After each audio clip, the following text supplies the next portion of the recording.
একা এটাই প্রথমে এতক্ষণ বিজেপির প্রতিনিধি বলল সম্ভবত আমরা আইপ্যাক নামটাই শুনেছি বোধহয় যখন তারা বিজেপিকে সাহায্য করছিল নির্বাচনের কাজে। তো যাই হোক, আজকে পশ্চিমবাংলায় এসে একটা অদ্ভুত ব্যাপার দাঁড়িয়েছে, সেটা হচ্ছে যে তারা ঘোষণা করলেন, আইপ্যাক ঘোষণা করলেন যে আমরা 20 দিনের ঐচ্ছিক ছুটিতে গেছি, ঐচ্ছিক ছুটি মনে রাখবেন। তারপর আর তারা কিচ্ছু বলেননি, কিন্তু তৃণমূল কংগ্রেস বারবার করে বলে গেছে যে না, এটা একদম মিথ্যে রটনা, তারা কাজ করবে, তারা আমাদের হয়ে যেমনভাবে কাজ করার করছে।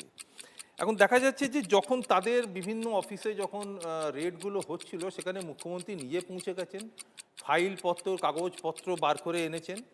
প্রশ্ন যেটা উঠছে যে সম্পর্কটা কি। দেখুন, আমরা যেটা দেখি, ধরুন পশ্চিমবঙ্গ সরকার একটা রাজ্য সরকার, তৃণমূল কংগ্রেস নির্বাচনে জিতে সেই সরকার পরিচালনা করছে, তাহলে তৃণমূল কংগ্রেস সরকারি ক্ষমতায় থাকা একটা দল। আবার এইখানে যদি আমরা এরম দেখি যে তৃণমূল কংগ্রেসের যখন দলীয় যে কাজকর্ম যেটা পরিচালনা হচ্ছে, সেটাকে যদি আমরা একটা সরকার হিসেবে তুলনা করি, সেখানে দেখবো যে আইপ্যাক হচ্ছে ওই সরকারি ক্ষমতায় থাকা ওই রাজনৈতিক দলটার মতো। এবং যার জন্য যেটা হচ্ছে যে তাই সেই জন্যই কি পশ্চিমবঙ্গ সরকারের নাম লেখা ফাইল টাইল সেগুলো আইপ্যাকের কাছে চলে গেছে, এগুলো এখন বড় প্রশ্ন।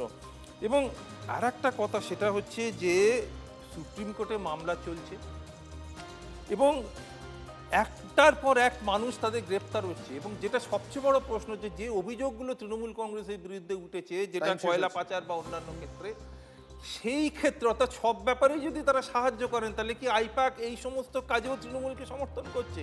প্রশ্নগুলো এইখানে উঠে আসে।